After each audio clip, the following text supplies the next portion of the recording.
할렐루야, 반갑습니다. 오늘도 예배의 자리에 나오신 여러분을 진심으로 환영하고 축복합니다. 이제 다 함께 마음을 다해서 하나님께 예배드리겠습니다. 다 같이 기도하겠습니다. 하나님은 우리에게 은혜를 베푸사 복을 주시고 그의 얼굴빛을 우리에게 비추사 주의 도를 땅 위에 주의 구원을 모든 나라에게 알리소서. 하나님이여, 민족들이 주를 찬송하게 하시며 모든 민족들이 주를 찬송하게 하소서. 온 백성은 기쁘고 즐겁게 노래할지니 주는 민족들을 공평히 심판하시며 땅 위의 나라들을 다스릴 것임이니이다. 아멘. 은혜와 사랑이 풍성하신 좋으신 아버지 하나님, 감사합니다. 한 주간도 주의 사랑과 은혜로 저희를 지켜주시고 인도하여 주시었다가 오늘 거룩하고 복된 주일을 허락해 주시고 주의 백성들을 예배의 자리에 불러주시고 마음과 뜻과 정성으로 주님을 예배할 수 있도록 도우신 은혜 진실로 감사합니다. 이 예배가 살아계신 하나님께 영광이 되며 예배하는 우리 모두에게는 은혜와 기쁨과 축복의 시간이 될 수 있도록 성령께서 주장하여 주옵소서. 우리 주 예수 그리스도의 이름으로 기원하옵나이다. 아멘. 다 함께 일어나셔서 찬송 27장으로 하나님께 영광 돌리겠습니다.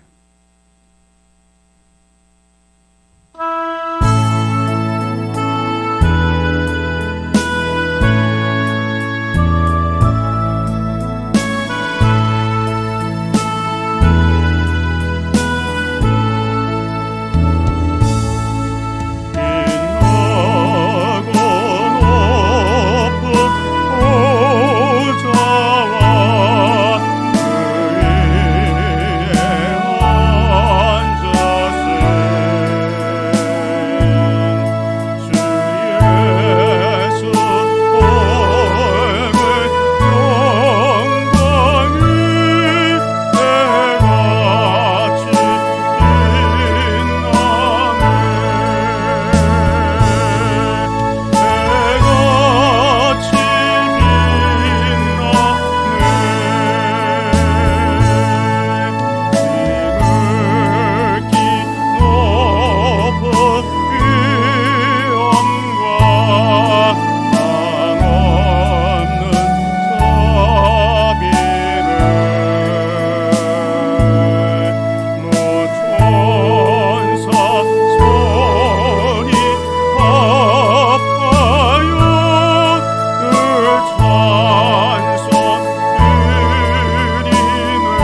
한번 시편의 말씀을 교독하겠습니다.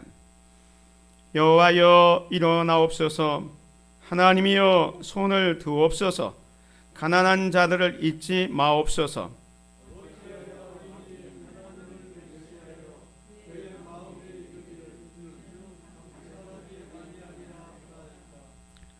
주께서 보셨나이다. 주는 재앙과 원한을 감찰하시고 주의 손으로 갚으려 하시오니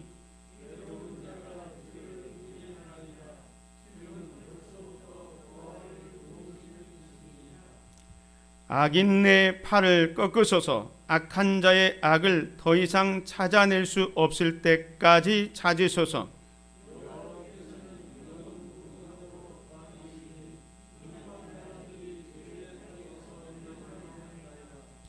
여호와여 주는 겸손한 자의 소원을 들으셨사오니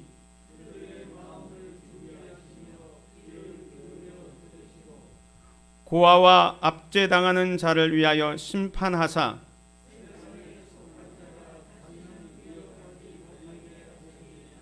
아멘. 사도신경으로 신앙 고백 드리겠습니다. 전능하사 천지를 만드신 하나님 아버지를 내가 믿사오며 그 외아들 우리 주 예수 그리스도를 믿사오니 이는 성령으로 잉태하사 동정녀 마리아에게 낳으시고 본디오 빌라도에게 고난을 받으사 십자가에 못 박혀 죽으시고 장사한 지 사흘 만에 죽은 자 가운데서 다시 살아나시며 하늘에 오르사 전능하신 하나님의 우편에 앉아 계시다가 저리로서 산자와 죽은 자를 심판하려 오시리라. 성령을 믿사오며 거룩한 공회와 성도가 서로 교통하는 것과 죄를 사하여 주시는 것과 몸이 다시 사는 것과 영원히 사는 것을 믿사옵나이다. 아멘. 다시 자리에 앉으셔서 359장 찬양 드리겠습니다.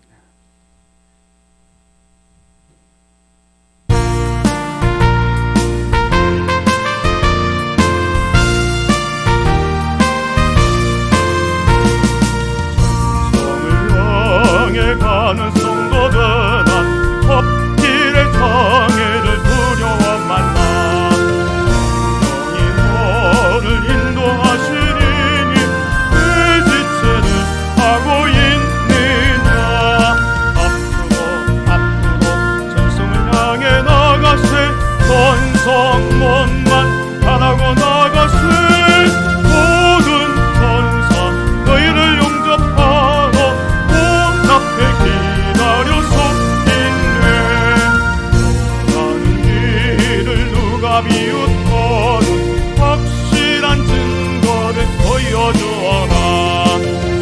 영이 친히 감마하여 주사 그들도 참기를 찾으니.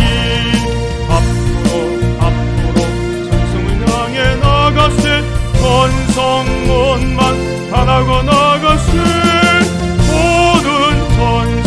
너희를 영접하러 문 앞에 기다려서 있네. 나는 이를 모두 가기 전에 내 손에 든 검을 벗지 말아라.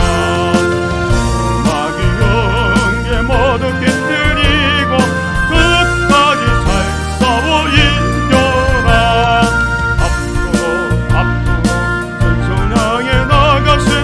전성문만 바라고 나가세. 모든 천사 너희를 영접하러 문 앞에 기다려서 있네. 기도드리겠습니다. 아버지 하나님 감사합니다. 오늘 우리에게 거룩하고 복된 주일을 허락해 주시고 하나님 앞에 나와 마음과 뜻과 정성으로 예배할 수 있도록 도우신 은혜 감사합니다. 이 예배를 통하여 하나님 영광 받아 주시고 예배하는 우리 모두에게는 은혜와 기쁨과 축복의 시간이 될 수 있도록 성령께서 주장하여 주옵소서. 세상에서 지치고 상한 심령들이 하나님의 도우심과 인도하심, 하나님의 은혜를 덧입고자 주 앞에 엎드려 싸우니 주의 백성들을 받아주시고 주를 향하여 부르짖으며 간구하는 기도와 소원들을 들으시고 응답하여 주시옵소서. 그리하여 올라올 때 무겁고 답답한 마음으로 올라왔지만 예배하고 돌아갈 때는 기쁨 충만, 은혜 충만, 소망이 충만하여 내려갈 수 있게 하옵소서. 이 나라를 축복해 주셔서 정치, 경제, 사회, 문화, 군사, 외교적으로 어려움이 없도록 특별한 은혜를 베풀어 주시고 특별히 코로나19 전염병에서 속히 벗어날 수 있도록 은혜를 베풀어 주시옵소서. 그래서 우리의 모든 삶이 정상화되어지고 우리의 신앙도 정상화되어지고 하나님 앞에 더 가까이 더 열심을 내는 믿음 생활할 수 있도록 은혜를 내베어 주시옵소서. 믿음의 성도들 가운데 육체의 질병과 아픔 가운데 있는 자들도 있습니다. 주님 긍휼히 여겨주시고 찾아오셔서 여호와 라파 되신 주님께서 저들을 고쳐주시고 치료하여 주시옵소서. 강건케 하여 주시옵소서. 마음의 근심, 걱정, 염려들이 다 물러가게 하여 주시고 주님의 참된 평강이 충만할 수 있도록 은혜 내려 주시옵소서. 이 시간에도 하나님의 말씀을 생각합니다. 말씀 속에서 귀한 진리 깨닫고 말씀 부여잡고 힘있게 기도하고 말씀 안에 바르게 살아가는 우리 모두가 될 수 있도록 은혜 내려 주옵소서. 모든 것을 주님께 맡기며 우리 주 예수 그리스도의 이름으로 기도드립니다. 아멘. 하나님의 말씀을 보겠습니다. 하나님의 말씀은 구약 성경 여호수아 1장 말씀 보겠습니다. 구약 여호수아 1장 1절에서 9절 말씀 제가 봉독해 드리겠습니다. 여호와의 종 모세가 죽은 후에 여호와께서 모세의 수종자 눈의 아들 여호수아에게 말씀하여 이르시되 내 종 모세가 죽었으니 이제 너는 이 모든 백성과 더불어 일어나 이 요단을 건너 내가 그들 곧 이스라엘 자손에게 주는 그 땅으로 가라.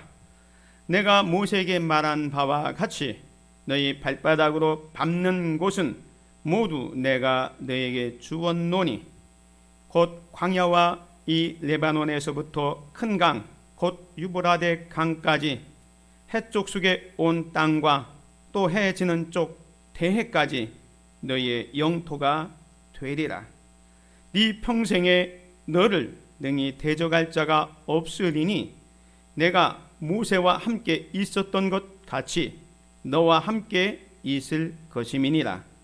내가 너를 떠나지 아니하며 버리지 아니하리니 강하고 담대하라. 너는 내가 그들의 조상에게 맹세하여 그들에게 주리라 한 땅을 이 백성에게 차지하게 하리라. 오직 강하고 극히 담대하여 나의 종 모세가 네게 명령한 그 율법을 다 지켜 행하고 우로나 좌로나 치우치지 말라. 그리하면 어디로 가든지 형통하리니 이 율법책을 내 입에서 떠나지 말게 하며 주야로 그것을 묵상하여 그 안에 기록된 대로 다 지켜 행하라. 그리하면 내 길이 평탄하게 될 것이며 네가 형통하리라. 내가 네게 명령한 것이 아니냐. 강하고 담대하라. 두려워하지 말며 놀라지 말라. 네가 어디로 가든지 내 하나님 여호와가 너와 함께 하느니라 하시니라. 아멘. 할렐루야. 주님의 평강이 여러분 모두에게 충만하시기를 축원합니다. 오늘부터는 여호수아의 말씀을 같이 생각해 보면서 은혜를 받기를 원합니다. 지난 1월 달에는 일어나 빛을 발하라 라는 말씀을 통해서 같이 은혜를 나누는데 이제 2월 달부터는 이 여호수아의 말씀을 통해서 여호수아가 24장으로 되어 있는데 쭉 말씀을 같이 생각해 보면서 함께 은혜를 받기를 원합니다. 오늘은 그 첫 번째로 이제 일어나 약속의 땅에 들어가라라는 말씀으로 같이 은혜를 받기를 원합니다. 먼저 여호수아를 같이 이제 생각하게 됐기 때문에 여호수아의 개론을 잠깐 말씀드리려고 합니다. 여호수아는 어떤 책이냐? 저자는 여호수아입니다. 여호수아의 내용은 출애굽한 이스라엘 백성들이 이제 가나안 땅, 약속의 땅 가나안에 들어가는 그 정복의 이야기를 기록한 책이 여호수아 책이 되겠습니다.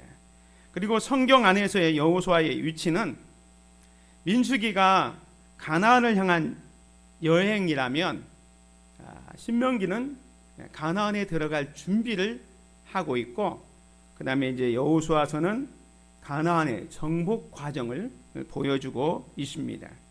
그래서 이 여호수아서의 기록의 목적은 뭐냐면 하나님께서 이스라엘 백성에게 약속하신 축복의 언약이 그 성취되는 과정을 보여주는 겁니다. 하나님께서 아브라함에게 가나안 땅을 약속해 주셨는데 그 아브라함과 이삭과 야곱에게 약속해 주셨던 그 축복의 땅을 하나님께서 신실하게 그 약속을 이루어져 가는 것을 보여주는 책이 여호수아고, 그걸 보여주기 위해서 기록한 책이 여호수아라 이렇게 볼 수가 있습니다. 그래서 여호수아의 주요된 메시지는 뭐냐면 하나님은 약속을 잊지 않고 실행하시는 분이시다. 아브라함에게 약속하셨지만 시간이 많이 지났음에도 불구하고 하나님은 신실하게 약속을 지키시는 분이라는 것을 이 여호수아에서 읽을 수가 있습니다. 두 번째로 약속의 땅 가나안이지만 그 땅은 그냥 거절로 얻어지는 게 아니고 정말로 승리의 생활의 비결이 뭐냐? 오직 믿음이다라는 것을 보여주고 있고, 그 하나님의 축복은 믿음의 투장으로 얻어진다는 거예요. 가나안의 7 족속을 멸하기 위해서 전투를 해서 그 땅을 차지하잖아요. 그런 측면에서 이 여호수아서가 기록되어져 있다라고 볼 수가 있습니다.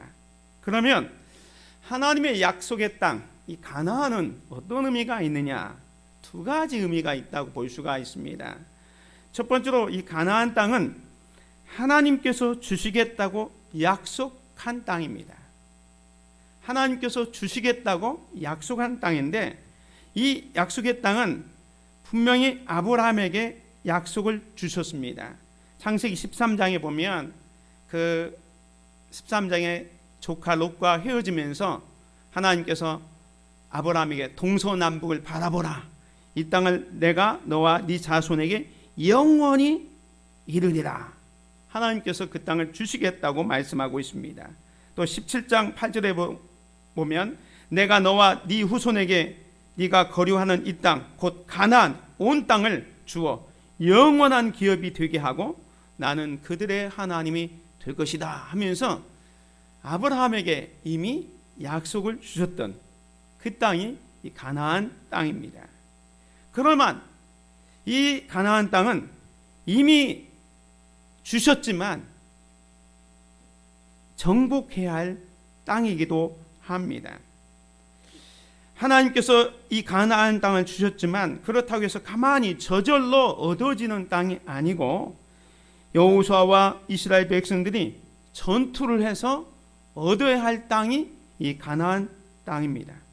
분명히 그 땅은 젖과 꿀이 흐르는 하나님의 축복의 땅이지만 원주민들이 살고 있기 때문에 그 원주민들과의 전투를 통해서 그 땅을 차지해야 할 땅이기도 하는 것입니다. 그래서 오늘 여호수아 말씀 1장에는 하나님께서 이 여호수아에게 그 약속의 땅 가나안에 들어가기 위해서 준비시키는 말씀이 오늘 본문의 말씀이 되겠습니다. 이 약속의 땅 가나안에 들어가려면 너희들이 먼저 점검해야 될 것이 있다라는 겁니다. 하나님의 축복의 땅, 약속의 땅이지만 그 땅에 들어가기 전에 너희들이 그 땅에 들어가려면 점검할 사항이 있다는 거예요. 그 점검할 사항이 무엇이냐? 오늘 본문 말씀을 통해서 3가지를 같이 생각해 보려고 합니다. 첫 번째로 이스라엘 백성들이 그 약속의 땅에 들어가기 전에 들어가야 할 땅을 전에 자기들이 점검해야 될 게 뭐냐면 과연 약속의 땅에 들어갈 믿음이 있는가라는 것을 점검하라는 겁니다. 오늘 말씀을 시작하면서 제일 먼저 뭐에 대해서 말씀하냐면 여호와의 종 모세가 죽었다라는 얘기를 합니다. 1절에 보면 여호와의 종 모세가 죽은 후에, 또 2절에도 보면 내 종 모세가 죽었으니 이제 너는 이 모든 백성과 더불어 일어나 이 요단을 건너 내가 그들 곧 이스라엘 자손에게 주는 그 땅으로 가라 말씀하고 있습니다. 모세가 죽었다는 얘기를 지금 2번 반복하고 있습니다. 히브리 문법은 이렇게 2번 정도 반복하고 있으면 이건 강조하는 내용입니다. 왜 하나님께서 모세가 죽었다는 이야기를 2번씩이나 반복하고 있을까요? 모세는 이스라엘 백성들을 출애굽한 지도자입니다. 그런데 그 모세가 가나안 땅에 들어갔습니까? 못 들어갔습니까? 못 들어갔어요. 그저 그 느보산에서 넓은 가나안 땅을 바라보고 구경만 했지 정작 그 땅에 들어가 보지 못하고 죽습니다. 하나님께서 약속해 주신 땅, 축복의 땅인데 모세는 왜 이 약속의 땅에 못 들어갔을까요? 왜 모세가 이 약속의 땅에 못 들어갔습니까? 성경은 그 이유를 분명히 우리에게 밝혀주고 있습니다. 민수기 20장에 보면 이스라엘 백성들이 광야 출애굽 과정에서 그 광야 생활하는데 이 물이 떨어졌습니다. 목마릅니다.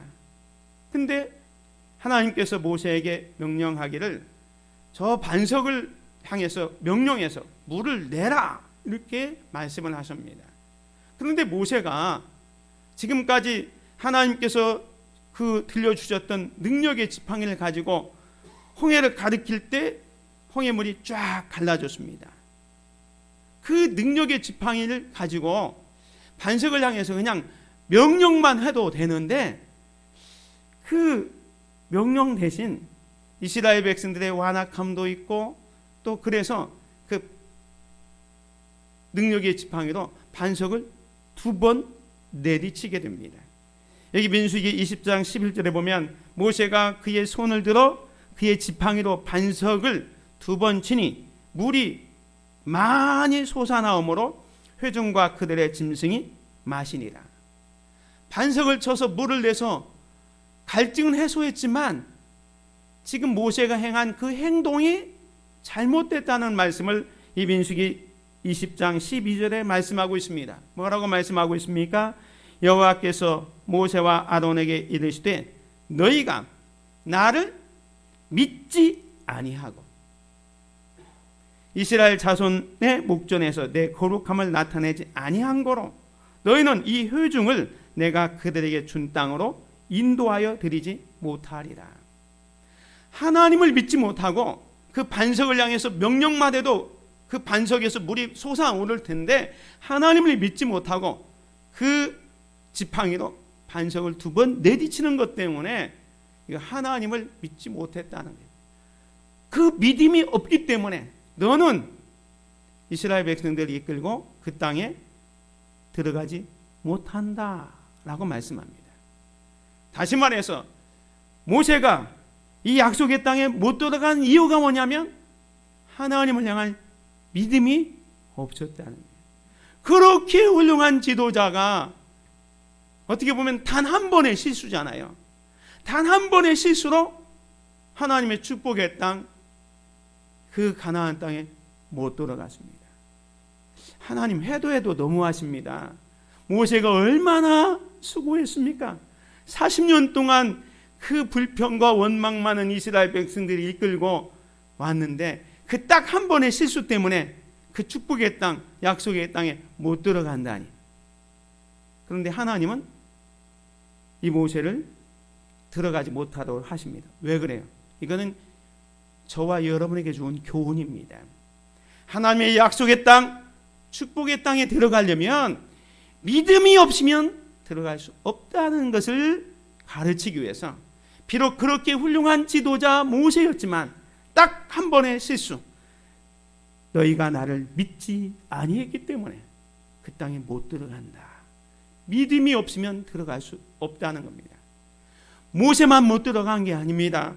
믿음이 없었던 출애굽의 1세대들도 못 들어갔습니다. 이 출애굽의 1세대들은 왜 못 들어갔습니까? 모세가 출애굽해서 가나안 땅이 어떤 땅인지 12명의 지파의 대표들 뽑아서 가나안에 정탐을 보내잖아요. 40일 동안 정탐하고 돌아와서 모세에게 그 가나안 땅에서 보고하는데 10명의 사람들이 부정적인 보고를 하면서 그 땅에 대해서 악평하고 우리는 그 땅에 못 들어갑니다 라고 얘기합니다. 그 땅이 어떤 땅이겠습니까? 아브라함과 이삭과 야곱에게 조상들에게 약속된 땅입니다.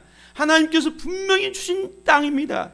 그런데 저들이 그 하나님의 약속을 믿지 못하고 그 땅은 젖과 꿀이 흐르는 땅이지만 그 땅에 살고 있는 원주민들을 볼 때 우리는 메뚜기와 같습니다. 못 들어갑니다. 믿음 없는 보고를 합니다. 그것 때문에 이스라엘 백성들이 다 거기에 동조해서 울며 불며 우리는 그 땅에 못 들어갑니다 하면서 광야에서 다 퍼지게 됩니다. 그때 하나님께서 이 말씀을 합니다. 너희 말대로 너희들이 광야에서 죽게 될 것이다 라고 말씀합니다. 너희 시체가 이 광야에 엎드러질 것이라. 너희 중 20세 이상으로 계수된 자 곧 나를 원망한 자 전부가 여분네 아들과 눈의 아들 여호수아 외에는 내가 맹세하여 너에게 살게 하리라 한 땅에 결단코 들어가지 못하리라 말씀하고 있습니다. 사랑하는 성도 여러분, 가나안에 들어가는 사람은 누가 들어가느냐? 믿음의 사람이 들어간다는 거예요. 그래서 오늘 본문에 여호수아에게 너가 이 가나안 땅에 들어가기 전에 너에게 믿음이 있는지 점검해 보라 라는 의미입니다. 여호수아가 죽었다. 여기 내 종 모세가 죽었으니 너는 있지. 이제 너는 이 모든 백성과 더불어 일어나 이 요단을 건너 내가 그들 곧 이스라엘 자손에게 주는 땅으로 그 땅으로 가라. 내가 모세에게 말한 바와 같이 너희 발바닥으로 밟는 곳은 모두 내가 너에게 주었노니 곧 광야와 이 레바논에서부터 큰 강 곧 유브라데 강까지 해쪽 속의 온 땅과 또 해 지는 쪽 대해까지 너희 영토가 되리라 말씀합니다. 하나님은 약속의 하나님이십니다. 그 약속의 하나님은 신실하신 하나님이기 때문에 그 약속을 믿고 이제 너는 일어나 그 땅으로 가라 말씀합니다.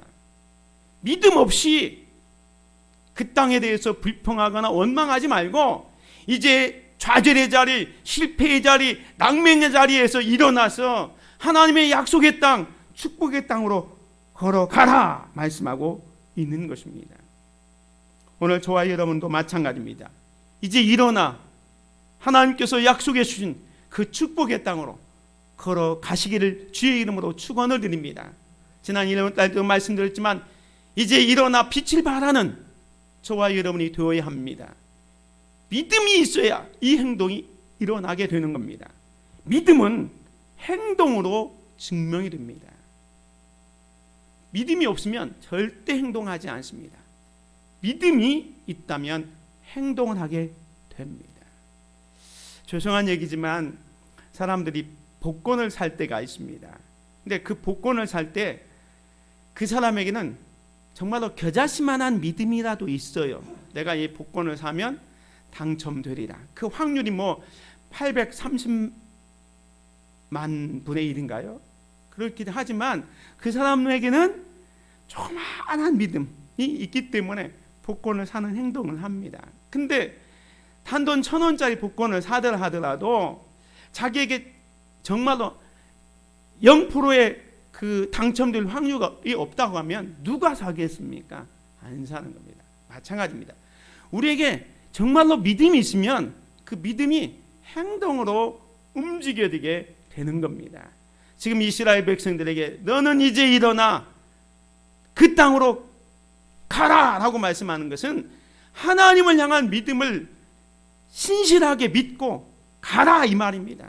그 땅은 약속된 땅, 이미 주어진 땅이기 때문에 너희들이 차지할 땅이기 때문에 일어나 행동으로 들어가라 말씀하고 있는 것입니다. 모세가 왜 못 들어갔느냐? 믿음이 없어서 못 들어갔다. 출애굽의 1세대들이 왜 광야에서 다 죽었느냐? 하나님을 믿지 못했기 때문에 광야에서 죽었느니라. 너희들이 믿음이 있는가 점검해보고 너희는 일어나 그 땅으로 들어가라 말씀하고 있는 것입니다. 야고보 기자는 이렇게 말합니다. 영혼이 없는 몸이 죽은 것 같이 행함이 없는 믿음은 죽은 것이니라. 행함이 없는 믿음은 죽은 것이라는 겁니다. 믿음은 행함으로 증명이 된다는 겁니다. 약속의 땅에 들어가려면 믿음이 필요하듯이 오늘 우리의 구원도 믿음이 있어야 됩니다. 누가 하나님 나라에 들어갑니까? 돈으로도 못 가요. 벼슬로도 못 가요. 우리 힘으로는 갈 수 없는 나라, 오직 믿음으로 가는 나라, 하나님 나라입니다. 하나님께서 약속해 주신 그 축복의 땅에 들어가려면 우리에게 믿음이 있어야 한다는 사실을 기억하시기를 바랍니다. 요한복음 3장 36절에 보면 아들을 믿는 자에게는 영생이 있고 아들에게 순종하지 않은 자는 영생을 보지 못하고 도리어 하나님의 진노가 그 위에 머물러 있느니라 말씀합니다. 오늘 우리에게 필요한 것은 믿음입니다. 이스라엘 백성들이 약속의 땅, 축복의 땅, 가나안에 들어가기 위해서 믿음이 필요하듯이 오늘 우리가 하나님 나라에 들어가는데 필요한 게 뭡니까? 축복의 길을 걸어가는 길이 뭡니까? 믿음이란 사실을 기억하시고 오늘 혹시 나에게는 이런 믿음은 있는가 점검해보는 귀한 시간이 되시기를 주의 이름으로 축원을 드립니다. 두 번째로 약속의 땅에 들어갈 만큼 말씀대로 행하고 있는지를 점검하라 말씀합니다.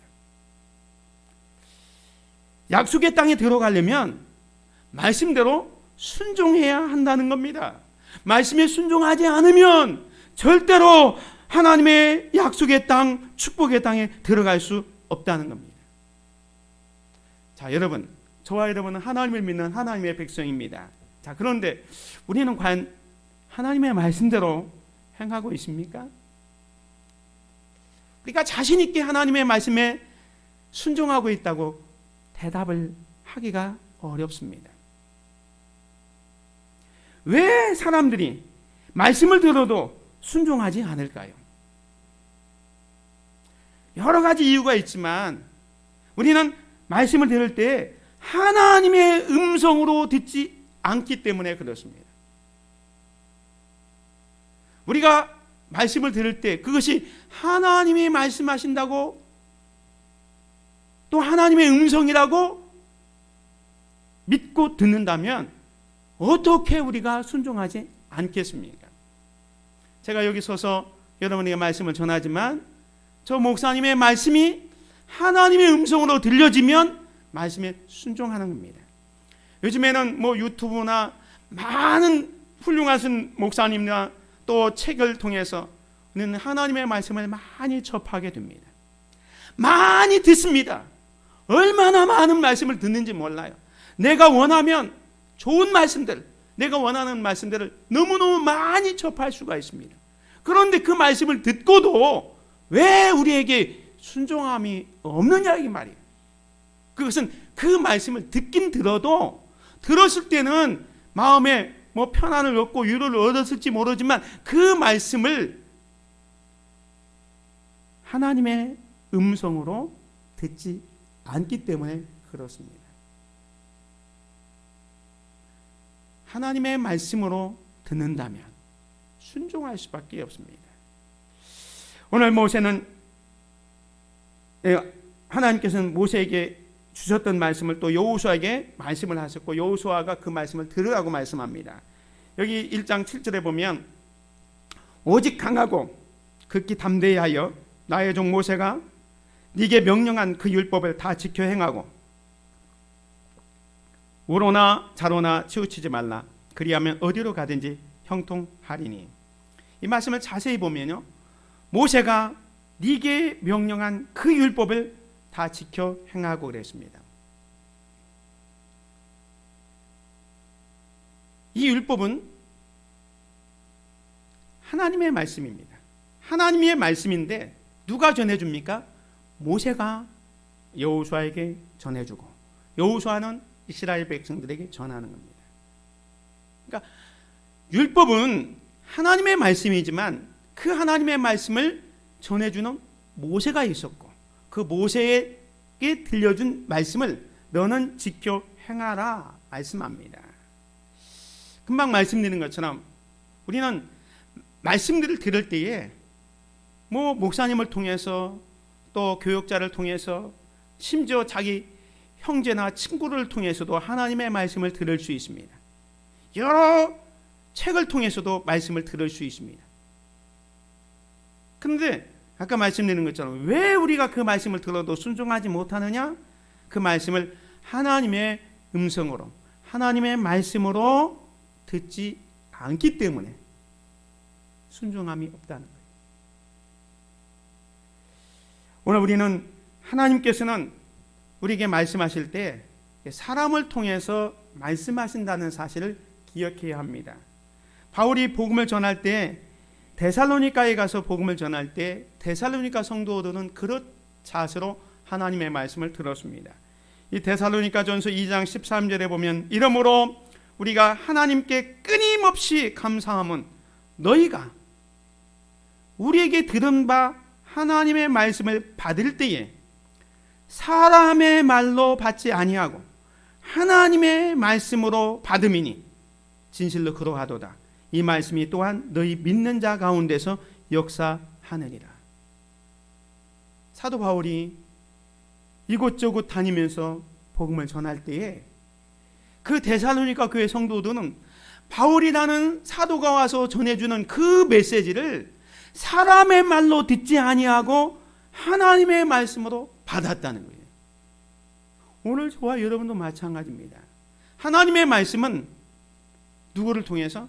사람을 통해서. 때로는 목사님을 통해서, 때로는 유튜브 어느 목사님을 통해서, 때로는 어떤 그 기독 서적을 통해서, 때로는 가장 가까운 우리 친척과 나의 형제 자매들을 통해서도 나에게 말씀하실 수 있습니다.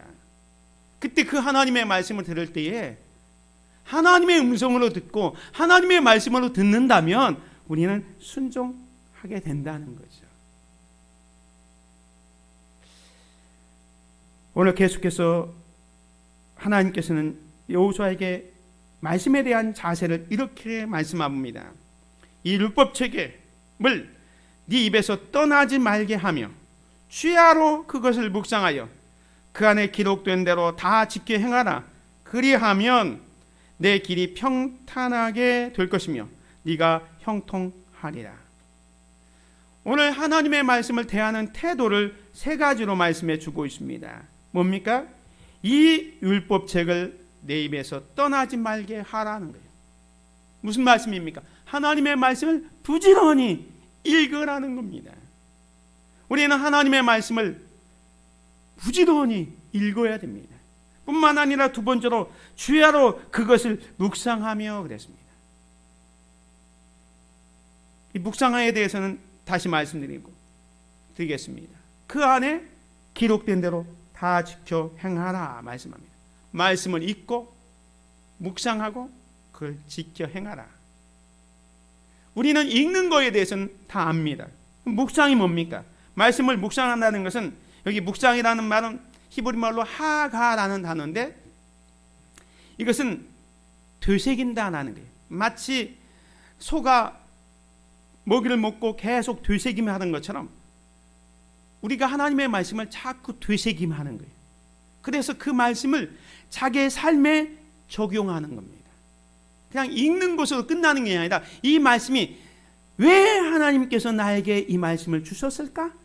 그 말씀을 자꾸 되새김질하고 그 말씀을 내 삶에 적용하는 것, 이게 묵상입니다. 그렇게 되면 그 말씀을 따라 순종하게 되겠죠. 그래서 시편 1편 기전에 보면 복 있는 사람은 악인들의 꾀를 따르지 아니하며 죄인들의 길에 서지 아니하며 오만한 자들의 자리에 앉지 아니하고 오직 여호와의 율법을 즐거워하여 그의 율법을 주야로 묵상하는도다 라고 말씀합니다.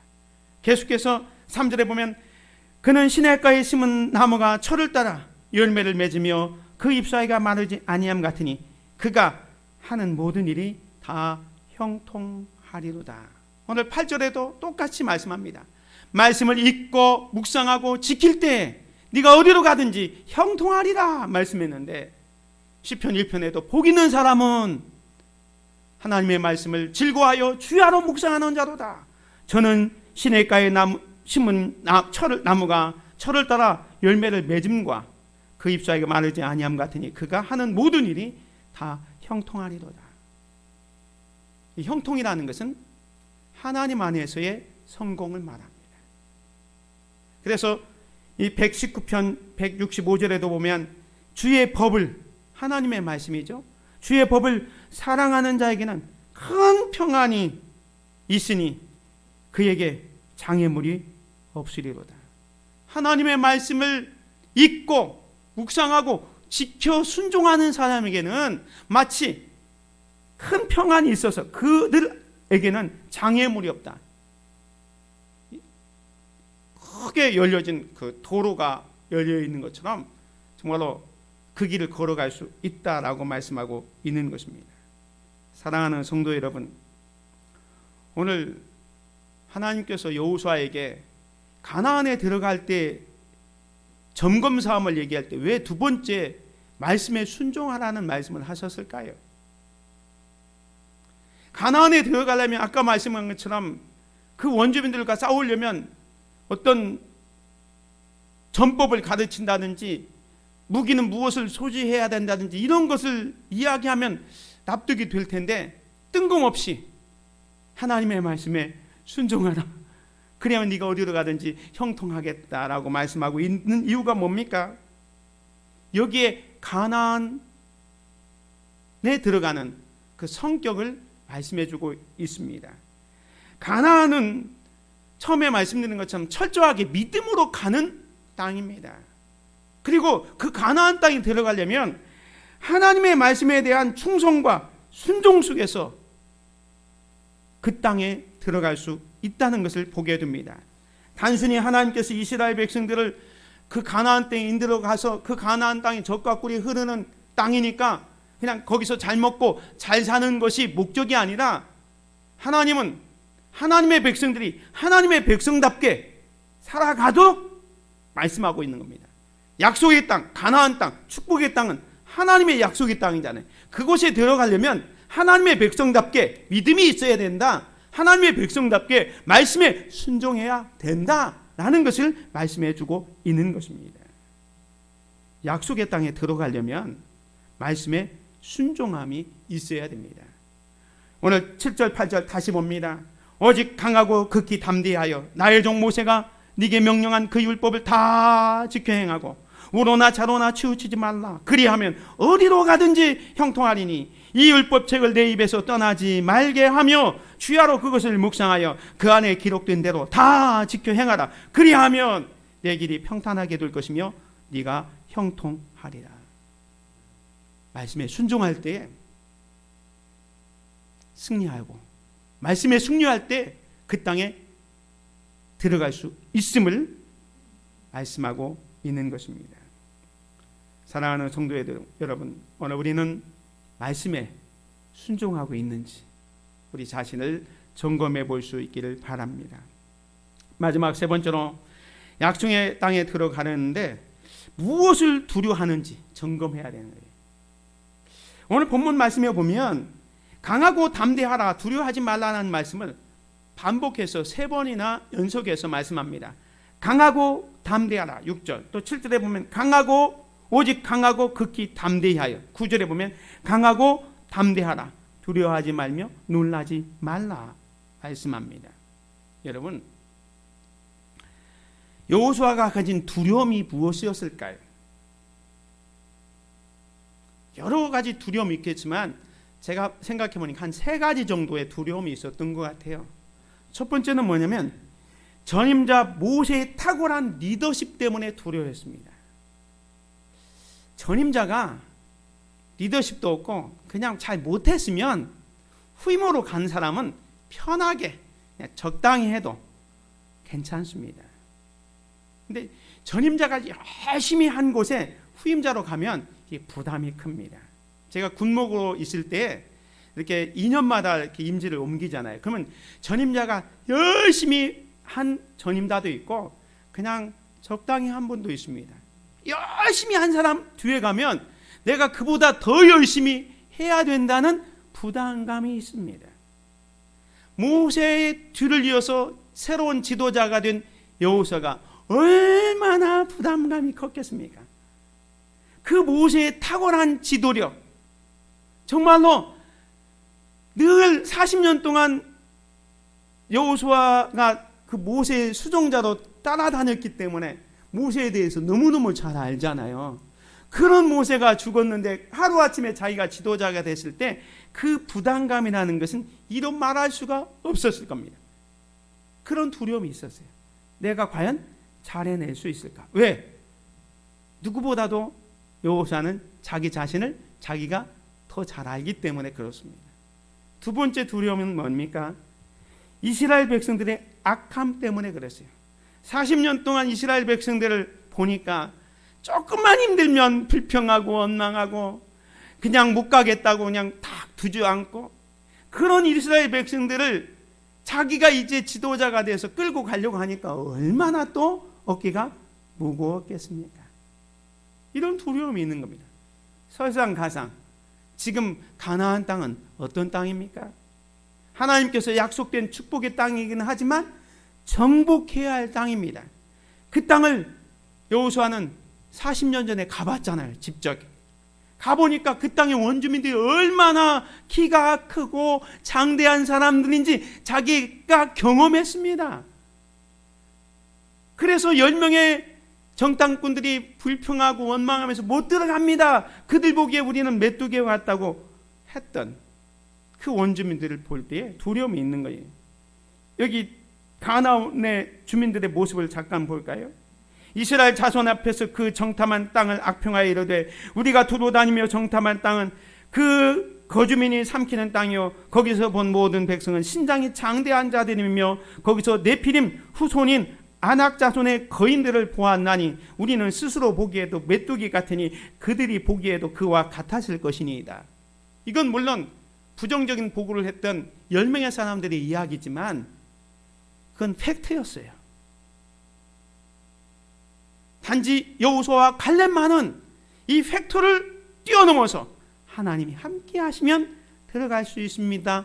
믿음의 고백을 했을 뿐이지 거기에 아낙 자손이 있고 그들은 장대한 사람이라는 사실은 팩트였다는 겁니다. 이런 가나안 원주민들과 지금 오합지졸의 이스라엘 백성들을 보니까 과연 이 가나안에 들어갈 때 들어갈 수 있을까 하는 두려움이 있었던 것입니다. 그래서 하나님께서는 이 여호수아에게 강하고 담대하라, 강하고 담대하라 말씀하고 있는 겁니다. 사랑하는 성도 여러분, 여러분은 지금 무엇을 두려워하고 있습니까? 어떻게 보면 여호수아가 그 상황 앞에서 그 현실이 너무 답답하잖아요.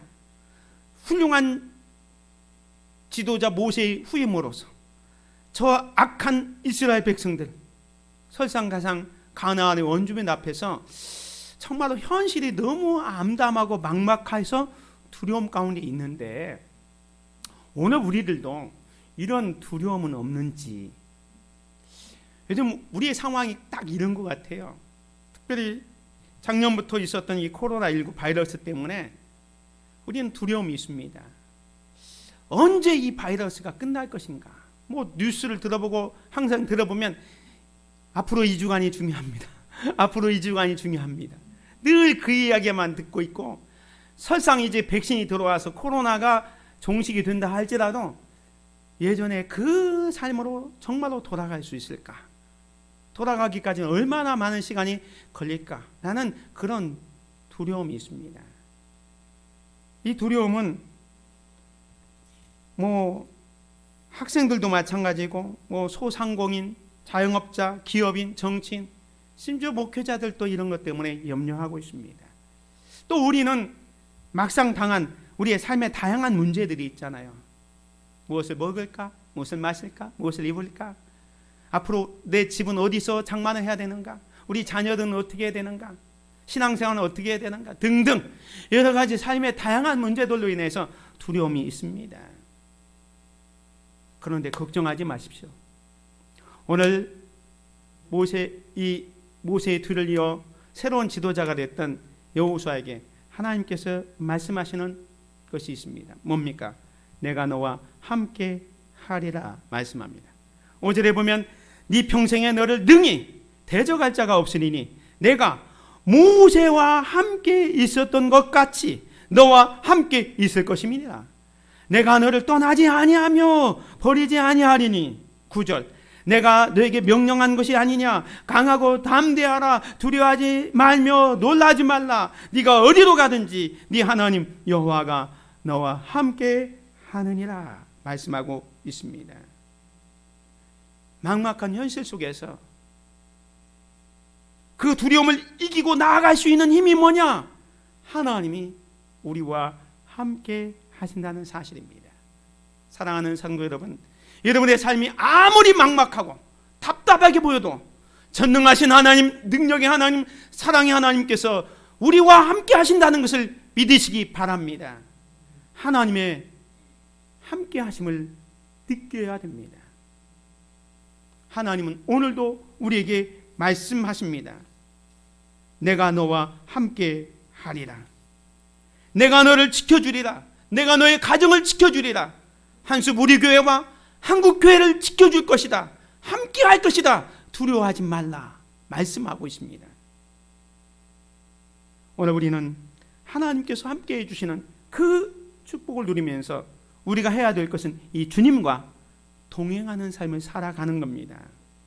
하나님이 함께 하시면 능치 못할 일이 없습니다.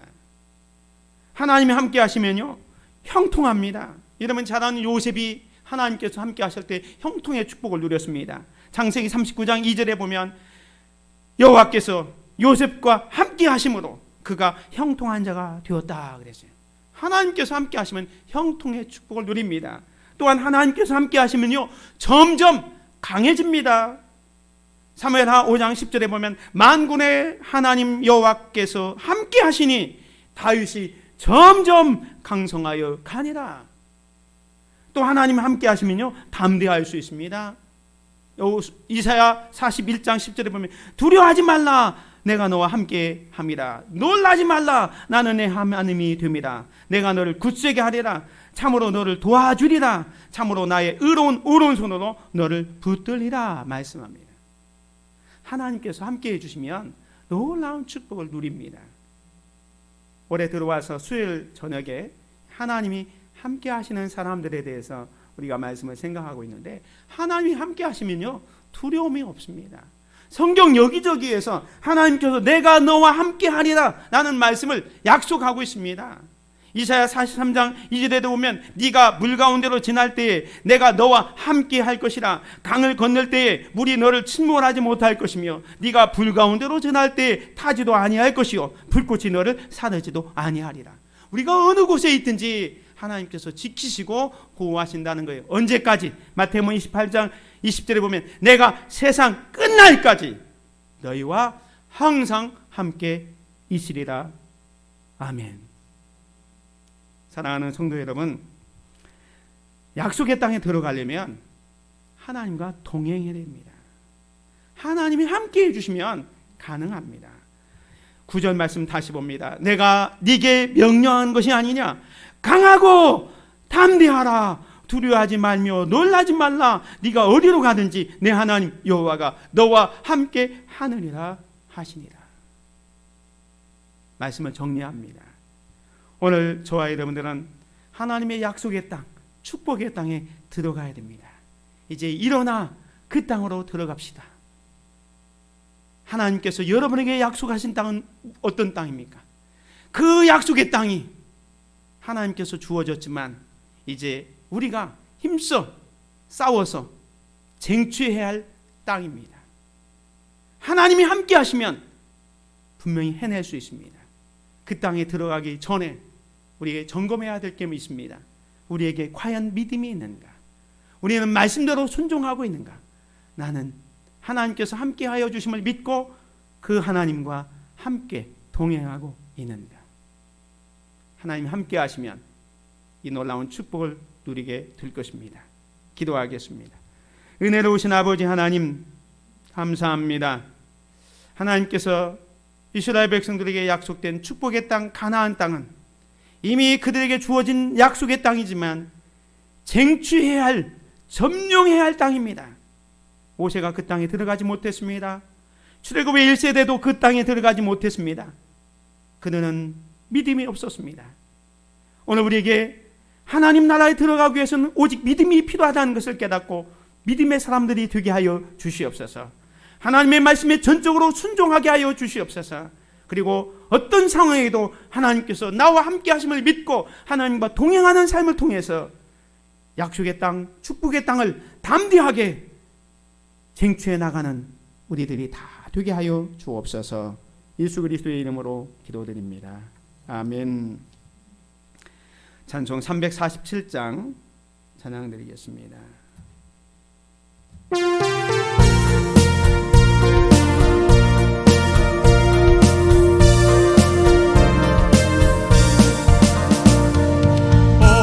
허락하신 새 땅에 들어가려면 밤에 전지하여 힘써 일하세. 여호수아 본받아 앞으로 가세. 그리고 첫송이 주님 범일세. 시험 환난 당해도 낙심 말고서 마음의 걱정 버리고 힘써 일하세. 여호수아 본받아 앞으로 가세. 그리고 알토서는 주님 품일세. 앞서가신 예수님 바라보면서 모두 마음을 합하여 힘써 일하세. 여호수아 본받아 앞으로 가세. 그리고 알토서는 주님 품일세.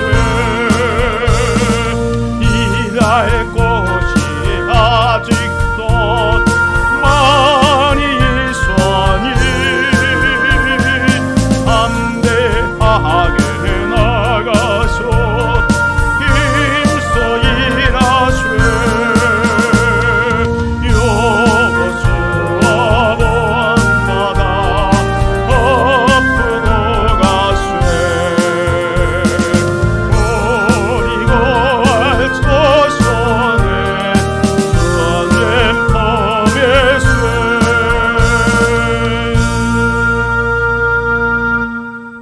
은혜로우신 아버지 하나님, 감사합니다. 오늘도 하나님 앞에 나와 마음과 뜻과 정성 다해 예배하며 귀한 예물 구별하여 하나님께 드렸습니다. 소득의 10회를 드리고 감사 예물을 드리고 주일 예물과 선교 예물과 각종 예물을 구별하여 하나님께 드렸습니다. 드린 손길 가정 축복해 주시고 이 땅을 살아가는 동안에 물질의 축복과 건강과 지혜와 성령이 충만하게 하옵소서. 드려진 이 예물이 쓰여질 때에 주께서 축사하사 복음의 열매가 30배, 60배, 100배의 결실 맺게 하옵소서. 감사드리며 우리 주 예수 그리스도의 이름으로 축복하며 기도드립니다. 아멘.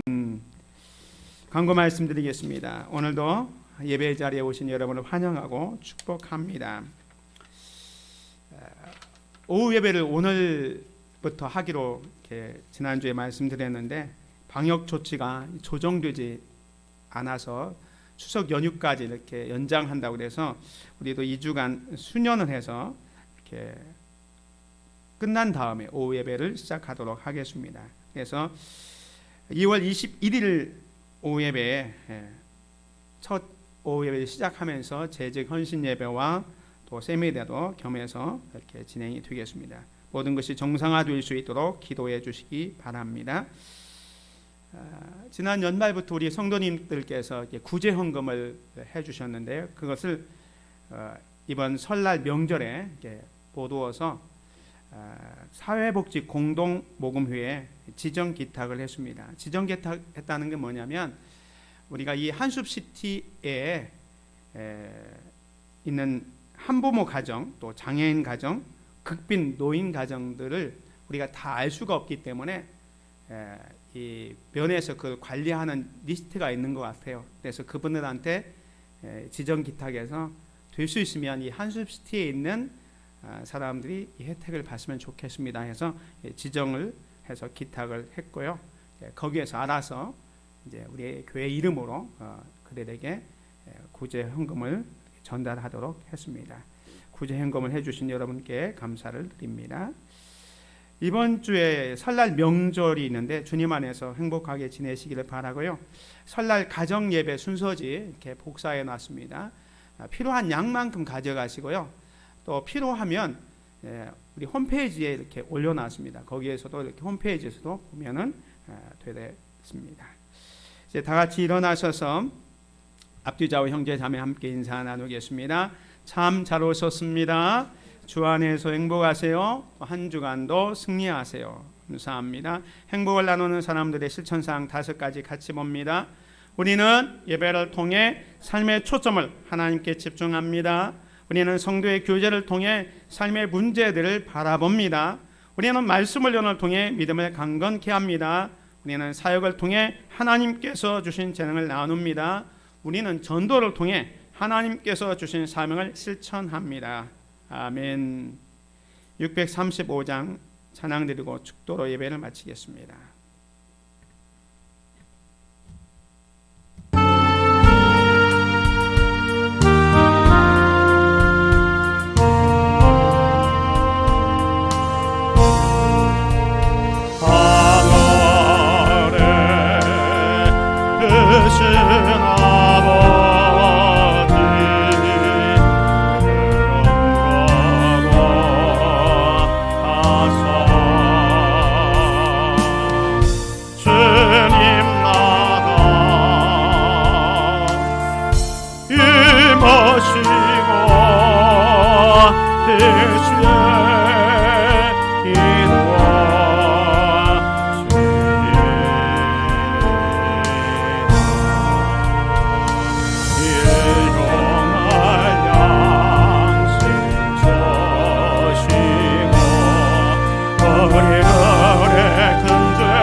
이제는 우리 주 예수 그리스도의 은혜와 아버지 하나님의 크고 넓으신 사랑하심과 성령님의 교통하심과 역사하심과 충만하신 은총이 약속의 땅 축복의 땅에 들어가기 위하여 믿음을 가지고 말씀에 순종하며 또 하나님께서 우리와 함께 하심을 믿고 주님과 동행하는 삶을 살아가기를 소망하는 사랑하는 모든 믿음의 성도들 머리머리 위에와 저들의 가정과 생업과 직장과 일터 위에, 사업장 위에, 또 주의 몸된 이 재단과 이 나라 이 민족 위에 지금부터 영원 무궁토록